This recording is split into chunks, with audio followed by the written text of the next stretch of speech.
We kept coming back to it. Hey. Hi. Hello.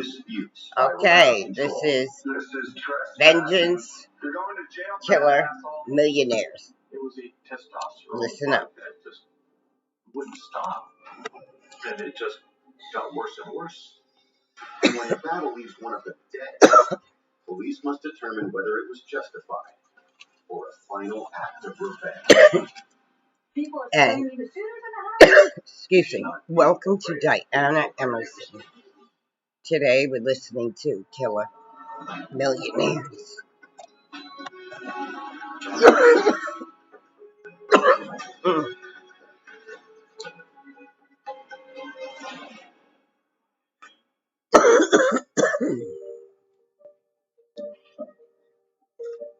On September 24th, 2011, it's a quiet evening in the bedroom community of Canyon Country, California, until the sheriff's office receives an alarming call around 3 a.m.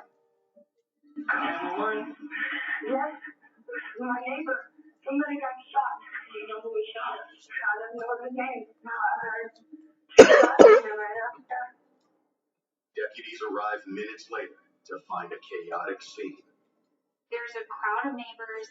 They're in their pajamas. Everybody's screaming, yelling. There's chaos. People are screaming, the shooter's in the house! The shooter's in the house! They're pointing and yelling at this house. The arriving deputy sheriffs didn't know what was going on. They received a person that had been shot laying very close to the front door. They were told that the suspect was armed and was still inside the house. Some of the neighbors were hysterical. Realizing how dangerous the situation is, the officers immediately call for backup and secure the area. They were trying to figure out who the victim was, where the shots had come from, and what to do about it. This was about one of the most bizarre, frightening experiences they had had. They still had a potential active shooting situation. Their policy and protocol was not to let in treating paramedics. They'll stage, but they will not come to the scene until law enforcement tells them that it's safe. The victim needed to be moved out of the potential kill zone onto the driveway, so the people that were administering aid helped drag him to what they believe to be a safer area. While medics try to stabilize the victim, arriving officers learn the shooter is believed to be in the house and set up a perimeter. They had their guns drawn, and they were ready to shoot anybody that opened the front door. By this time, law enforcement has been able to identify the victim on the ground. There's a man bleeding out. His wife is there. She tells police, "This is my husband. This is Tony Davis." Raised in Glendale, California, Anthony Davis was instilled with a blue-collar work ethic from an early age. Tony learned roofing when he was in high school, but he was a roofer. And he ran his own little business for a while. High school is also where he'd meet the love of his life, Cindy. I was 15 and Tony was 16. I used to ride my horse up through town, and I guess I caught his attention. There was one day I was walking, and I hear him come out, and I knew that boy liked me. And that's where it started. It would take 11 years and 2 children for Tony and Cindy to make it official. We first moved in together when I was 17 and Tony was 18, I believe. I worked in retail for a while, then went on to office management. So started having babies at age 20. My son was my firstborn, and then my daughter 4 years later. And we were just all a tight-knit family. Tony and Cindy worked hard to provide for their family, and Tony moved on from working as a roofer to become a truck driver. But in 1991, tragedy struck. At 35, he decided he was going to go and get his CDL and drive a truck. He did okay there, but he had an accident during those years, and he about lost his leg. He had a crush injury is what he had. It was a really, really serious injury that caused him to have to undergo several surgeries. After the wreck, it took 5 years for Tony to recover well enough to walk, but he would never be able to drive a truck again. Tony was in his late 30s. He had to reinvent himself. He had to provide for his family and put clothing on his children's backs. Tony enrolled in college at Cal State University Northridge and began a career in teaching. Try to get comfortable here. The Davises decided to make another change as well. 2003 is when we decided, we're going to buy a home. Every day when Tony got off work, he would go hunting. And this one in Calypso Lane, we kept coming back to it. He just said, this is it. And he took my mom up there and it became a dream come true. And when we walked in, my dad said, this is going to be our house. This was the Davises' dream home. It was the first home that they had bought together as a married couple. But almost 9 years later, the Davises neighborhood has become a crime scene. These two are always on the sofa with me. I'll keep it on Eddie. And I'm going to get comfy cozy here. This is pajama day. Pajama day. No, I didn't call you. Don't come over here. Now sit down, Arthur. Okay? You've got to learn to relax. Okay. As paramedics try to save Tony's life, police come face to face with an assailant. They're very nervous about what he's going to do. It happened very fast.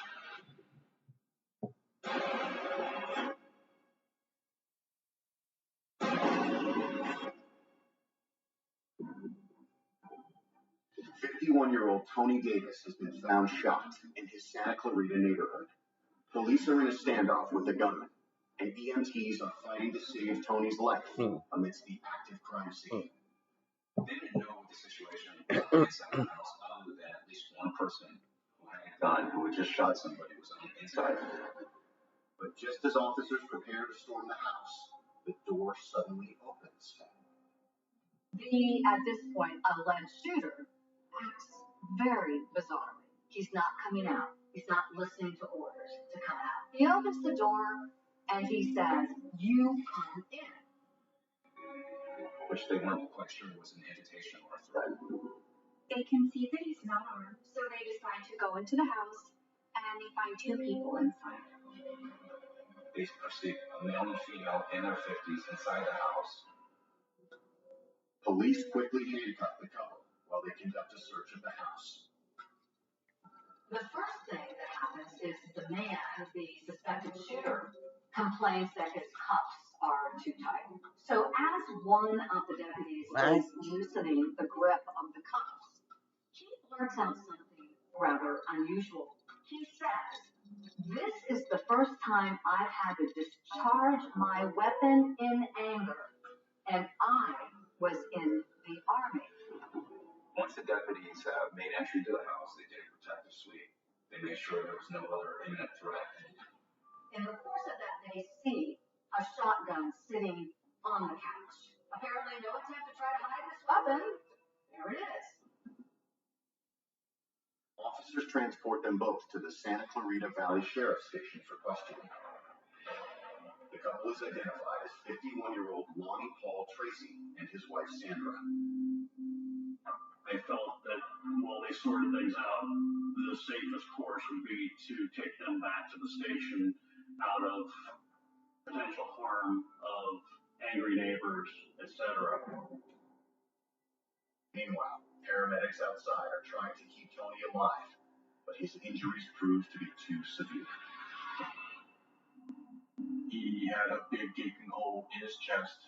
I did not see the hole that was in his back until after the coroner arrived and when they turned him over.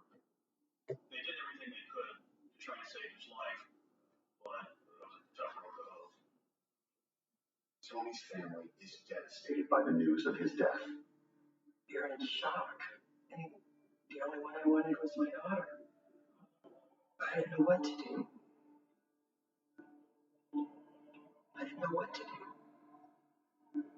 I just had fallen asleep. And I got woken up by my husband. He goes, "Your mom called." There was a voicemail and it was my mom screaming. And at that point in time, I knew that my dad had died. While the coroner removes Tony's body for an autopsy, Detectives Gene Okada and Gib Anderson are assigned to the case and begin searching the home of the shooter, Lonnie Tracy. One of the first things they noticed was that the Tracy's home sticks out like a sore thumb. It's kind of an eyesore. Wow, it must be nice cuddling up against those pillows. I would like to get engulfed in those pillows there myself. Just letting you know. Semblance to most fences. It did have some kind of tactical bearing to it. It's what law enforcement would call a kill zone, because you're now very close between the garage and this fence. An examination of the walkway turns up several pieces of evidence. I saw 2 shell casings, maybe about 2-3 feet in front of the front door.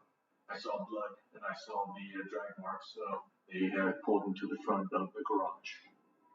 They also noticed that the home was outfitted with 4 surveillance cameras and a makeshift security system. There was an extension cord running from the garage, and it connected by power this infrared light. The infrared light was on the fence and pointed toward the Davis's home. It seemed intentional. And inside the Tracy's home, detectives find a small room that appears to be some kind of command center. In that side room is all this technology for surveillance cameras and stacks and stacks and stacks of tapes and photographs and documents, as if someone from the CIA lived in this home. He had what I think is commonly known as a slitter, so he could see 4 cameras at once. And there was a monitor that was on. At this point in an investigation, investigators would typically collect all of the evidence and send it to a forensic lab.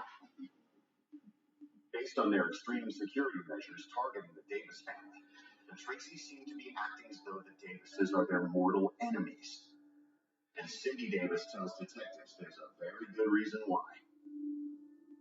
As it turns out, there was a lot of bad blood between these 2 families, the Davis family and the Tracy family, and Cindy Davis actually says that she had a feeling that something exactly like this was going to happen.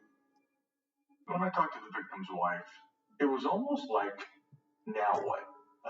What's going to happen next? She had her guard up, but she was able to talk and tell us the story that had been happening between her neighbors. Coming up, investigators learn the details of a vicious rivalry that's been building for years. Lots of volatility between the 2, things that have been done to each other. They were 2 peas in a pod. They just couldn't let things go. No, opposite. I said no. Go around. Police investigating the death of Go Tom around, Davis Doctor. learned that the shooting Come on, might be the sweetie. result Go of an around. ongoing feud with his Come on. neighbor, Lonnie Paul Tracy. You get up there. According to Cindy Davis, the dispute started a couple of years after they moved into the neighborhood in 2003. Eddie, She tells them get up there. Papa, you know how to get up there. it's perhaps in the beginning, when they were new neighbors. But there was an incident. Tony's style was easygoing, and we did have an issue when we first moved there about a bowling fence a little bit. And so he went over and he knocked on the neighbor's door, which there was no answer. So he decided to leave a little, I believe it was a post-it note, and said, hi, this is your neighbor. Could you please not lean the tire up against the fence? I mean, it was a huge tire. It wasn't like a car tire. It was more like a really big semi-tire. Cindy says the Tracys never moved the tire, but a little while after that, there was an attempted break-in late at night. There was another incident involving my son. He heard something in the garage, and he came and woke Tony and I up, and we went out there, and you heard the neighbor's door close. We went in the garage, nothing was missing, but there was definitely somebody there. And Cindy tells investigators that over the next few years, things only got stranger. We would come home from work, and there would be citations on our door from animal control stating that our German Shepherds were running wild in the neighborhood. And it would be like, that's not true. One of the citations claimed that the Davises' dog jumped the fence and tried to bite a child. But according to Cindy, their dog was not on the property, not outside their own home on the date and time that Mr. Tracy insisted that this happened. We went down to the animal control and addressed the issue and just said, this isn't true. What do you need me to do? And it's like, who are these people? And they were relentless. And being that there was never no proof, it was basically just dropped. Once again, Tony tried to talk to Lonnie, but he wouldn't even open the door. He wasn't like a person you could go and have a conversation with him and ask him, what am I doing that offends you? You know, let's work this out like two grown adults. It wasn't that way. Instead, he would do these crazy things. Cindy says that by 2007, the citations had gotten out of hand, and Lonnie had started recording their alleged infractions. Some of those complaints could be something like somebody's lawnmower went 2 feet over the line, a dirt clod was found in the backyard that they wanted held as evidence. This is trespassing after he's been warned with a court order. He's been told 3 times. His name is Anthony Davis. That's him. That's what he just did. Police are being called. Go call the police. Our trash cans were in public view, and it is a city ordinance that you shouldn't have trash cans in public view. But if you drive around Santa Clarita, Glendale, LA, you're going to see somebody's trash can. And most people don't care. But when she and Tony discovered the windshield of their car had been shattered, they decided it was time to fight fire with fire. They were frankly fed up, and they did fight back at times. There's no doubt about it. The Santa Clarita Valley Station personnel had many phone calls, letters, etc., with both neighbors making accusations against the others. That only made matters worse. Tony had gotten his bachelor's degree, and I decided that we were going to have a little party at our home. So we invited some of his colleagues and some few family members, and set the backyard up really nice. And we're out there having a good time. And the next thing I know, Tracy next door picks up his blower, and he just starts blowing, and the dirt is just coming over into our yard. My dad just simply walked over there and asked him, what are you doing? And no response, just a blower. And more gas came up. I think Mr. Lulu Tracy was in her nap corner. And when he didn't get They have any a bed type of reaction it's over that he by the wanted, patio. Things progressively got worse. The final straw came that June, when Cindy says they caught Lonnie taking pictures of them. My dad and I, we were just sitting on one of the walls in the front yard, and we were just talking. I don't remember what we were talking about, but Mr. Tracy came out and just started taking pictures of us. And my dad just simply looked at me and said, Jamie, let's go inside. He had more family photos of Tony and I and my family than I probably ever have. It was just nuts. And so we went and got a restraining order. However, the Tracys responded by taking out a restraining order against them.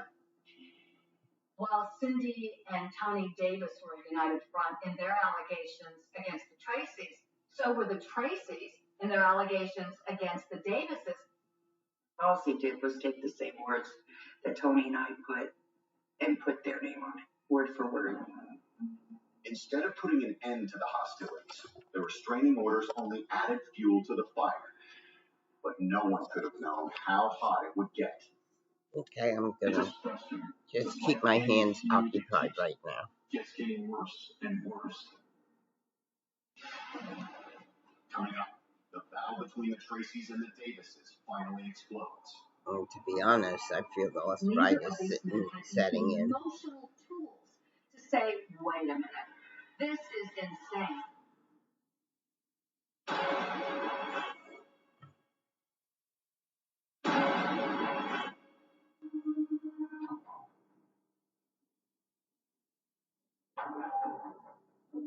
Investigators in Santa Clarita, California, are learning about the volatile feud that may have caused 51-year-old Lonnie Tracy to shoot his neighbor, Tony Davis.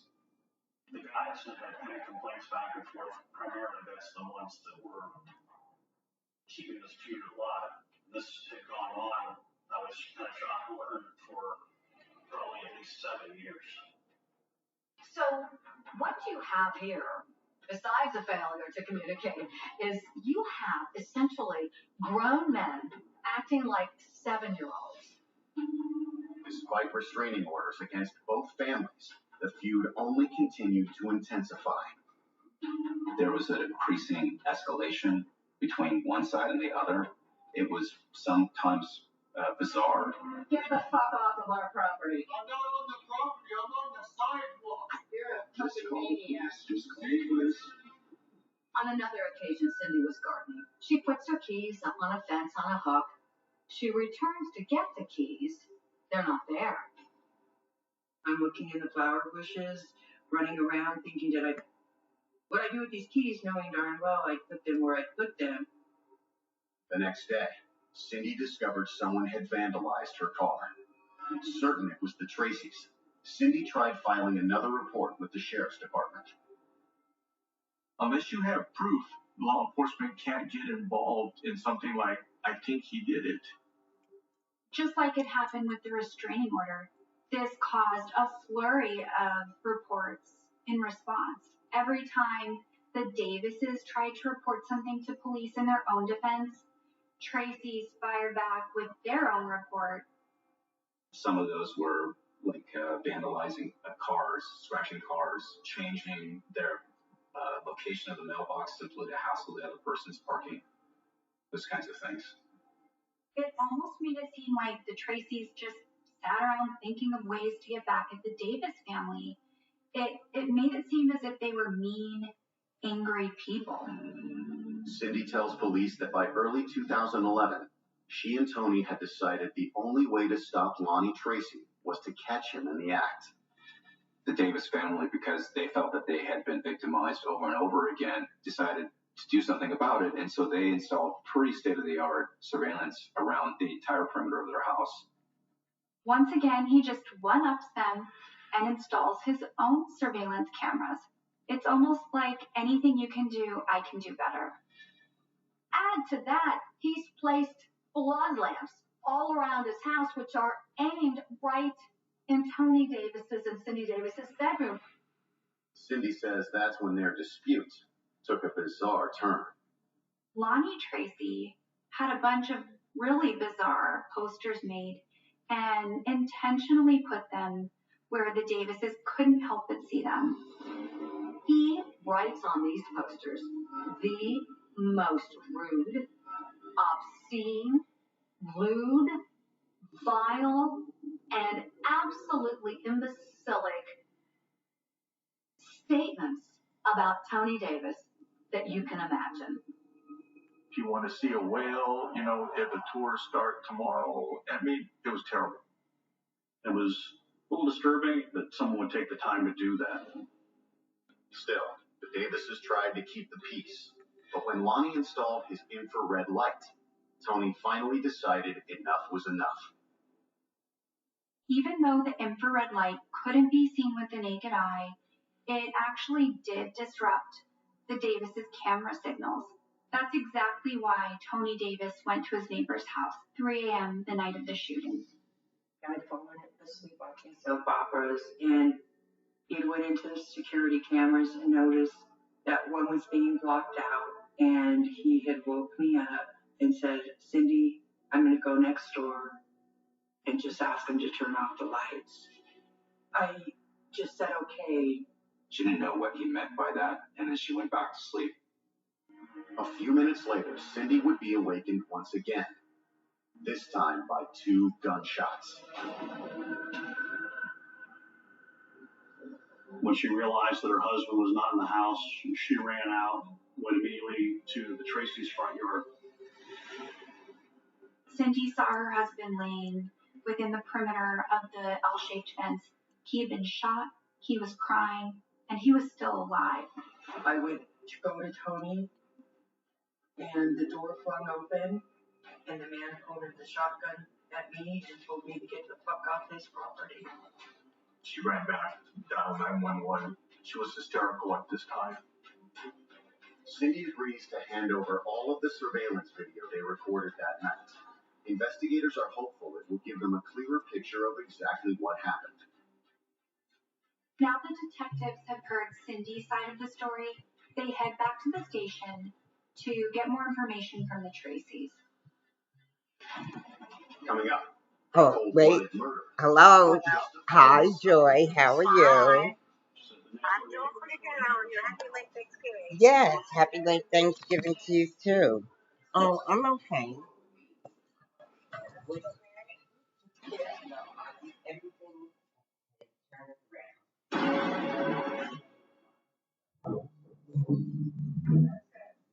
Cindy Davis has told police about an alarming feud with her husband Tony dead. Now it's time for them to talk to the shooter, Lonnie Tracy, and his wife, Sandra. 9 hours after the shooting, detectives sit down with Sandra Tracy to get her side of the story. According to her, they weren't the ones who were Davis. It was the other way around.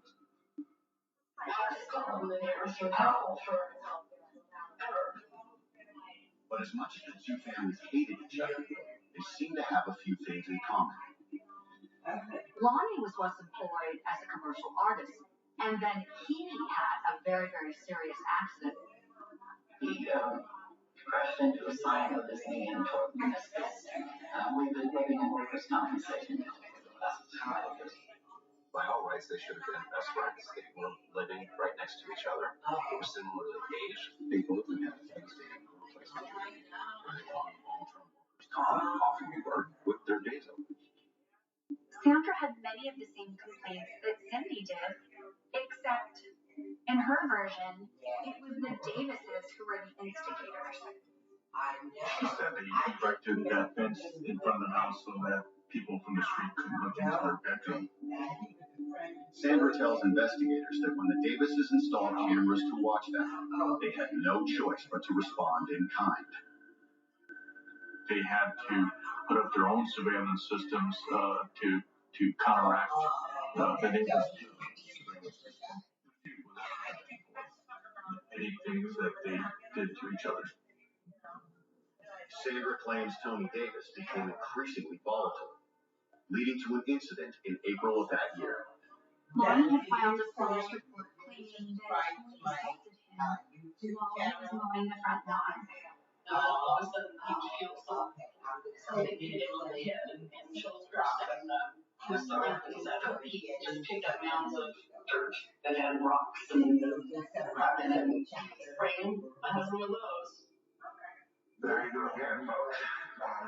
There's a fucking water hose right there. Mr. Tracy thought that constituted assault and battery, and the DA had declined to prosecute. From that time on, April.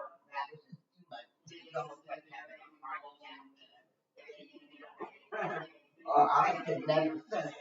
But this is yoga where I would be sitting down, moving the arms. That's where my speed. Yeah. But when it comes to the shooting, Sandra tells investigators she didn't actually see it.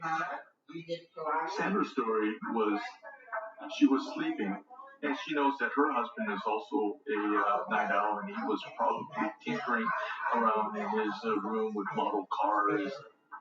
I had not even realized that. All of a sudden, he's screaming at me, call the police, call the police. I said, what's happening? He said, somebody's out here. I'm hearing sounds. She runs back into the bedroom to call police and describes what she hears as a loud banging.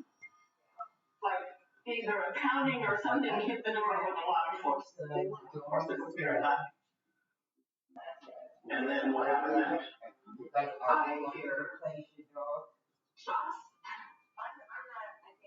And I'm Her husband told her that someone was trying to break into her house, to the front door. So when am I going to see you? She immediately calls 911, and she's still on the phone with them when Lonnie starts screaming. Oh, really? She's Okay, shocked well, you the could at least crowd. come by my house. I sent you my address, right? She was not aware initially that it was, Then I'll send you my address. If you want, you come by, you stay, as long as you need to.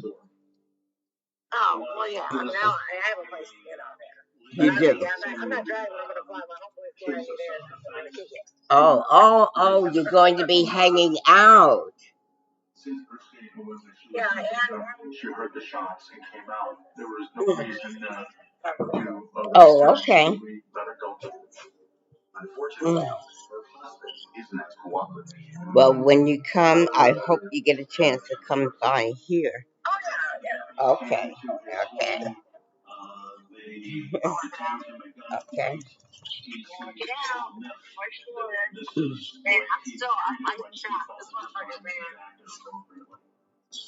Since investigators only have 48 hours from the time of arrest to file charges, they're faced with a decision. We had the murder weapon. We also had Lonnie's statement that this is the first time that he's ever shot a gun in anger since the army. He certainly had hate and animus for his next door neighbor. after Mr. Tracy declined to speak to us, we directed the deputies to look at the charge of murder. Police also charged Lonnie with assault for threatening Cindy Davis with a shotgun. Now they needed to make sure they had the evidence to prove it. They start by going back through all of the complaints that had been filed with the sheriff's department. It was really unbelievable to see just the volume of petty complaints back and forth over a period of approximately 7 years. When you see the reports one after another through the years, you could see that it was building to some sort of climactic result or conclusion. Investigators also pore over the endless hours of surveillance tape both families collected. And what they find is revealing. In this case, surveillance tape was paramount, and it was the Fort Knox of evidence. He was following my wife. There are all kinds of paranoias, and there's only one place it comes from. Anthony Davis. Coming up, Lonnie Tracy takes the stand in his own defense. But will it help his case or hurt it? You always want somebody to give a statement so you could foresee what they're going to say. Here, I had no idea.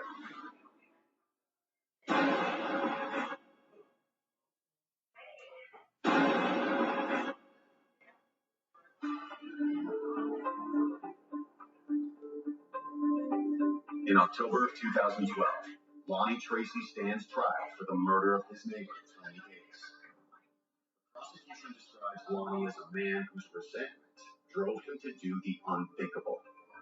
He had this pent frustration. He was basically homebound. He was in a lot of pain. Unfortunately, the person that he was able to spew his venom at was his neighbor, Mr. Davis. Prosecutors used physical evidence from the scene, along with a substantial amount of video surveillance evidence to describe what happened the night of the shooting. The video for the Tracy residence, you saw Mr. Davis arrive. You could see that he was near the L-shaped fence.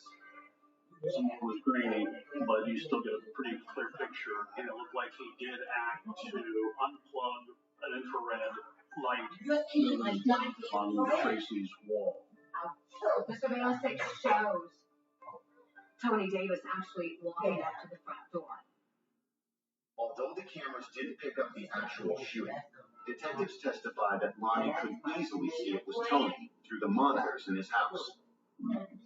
It appeared the final straw in Tracy's mind when Mr. Davis had the gall to come into his yard and disrupt the device that he had put up to disrupt the Davis's video system, and that was more than he could bear. Detectives believe that Lonnie grabbed his gun with the intention of going to the front door and shooting Tony. And when he shot him, the bullet hit him in the chest. You can see some haze, which looks like pellets from a shotgun. Then you see Mr. Davis trying to apparently flee as best he could through the front walkway. They say that's when Lonnie shot Tony in the back, and the medical examination report seems to back up that theory. However, the defense insists that Lonnie was well within his rights to shoot an intruder. And in a surprising move, Lonnie even decides to speak out on his own behalf. His version was that he heard a noise in the front yard. He took his shotgun to protect himself and his family. And he can't really make out what's going on because the light's flashing through the windows, and he doesn't know who it is. And no one's ever shown up at his doorstep at 3 in the morning. He testified that he opened the door and that he was bull rushed into the interior of his house. He ultimately felt that he had to shoot the person. He didn't realize it was his neighbor until later. Lonnie claims he never threatened Cindy Davis with a gun. She just interpreted it that way. He told her simply to get off the property and that law enforcement was about to arrive. He said essentially the same thing about his comment to police, that this was the first time he had shot his weapon since the Army. It's just that they misinterpreted him. He was simply stating that he had shot his gun, not that he had done it with any malice or anger. But the prosecution is quick to poke holes in Lonnie's story. Mr. Tracy didn't even bother to prepare his statement and make sure that it at least was consistent with facts.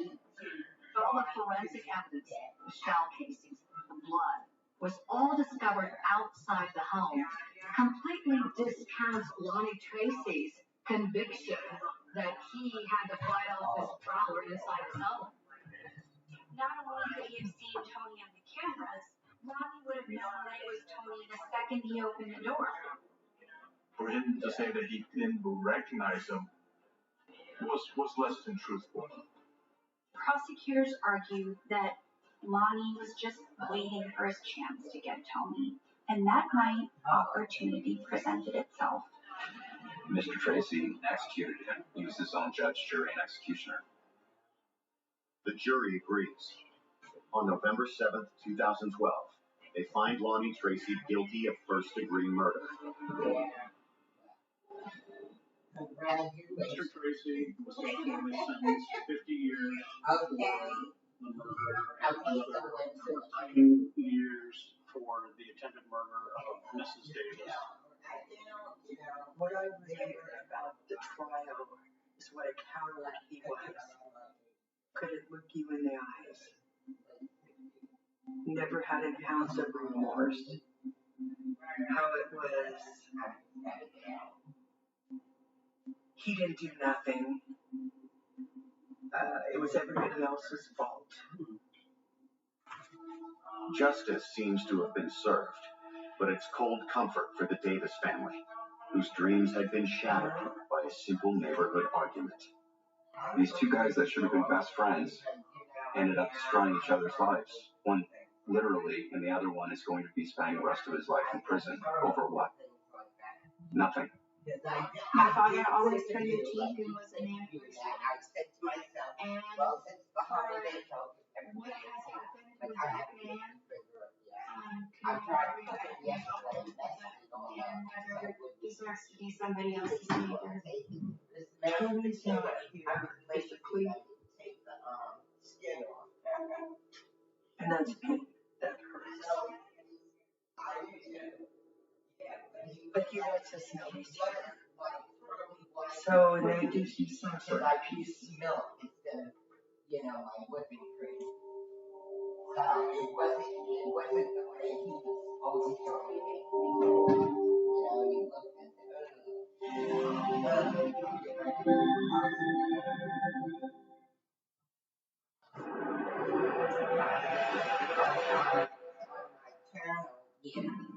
He was a gay rights activist devoted to improving the lives of others. He was able to harness those traumatic experiences that he had with you. He trained to be a counselor and helped all the people like him. Until a 20-year friendship turned into a bizarre feud. He believed that he was studying the dark arts, that he was involved in Satanism, poisoning someone through the eggs, spooking their surveillance equipment. It just didn't make any sense. And when their rivalry investigators were left to determine fantasy from reality. Revenge? Huh? You've been doing this to me, but look what I'm doing to you. Or was it something more?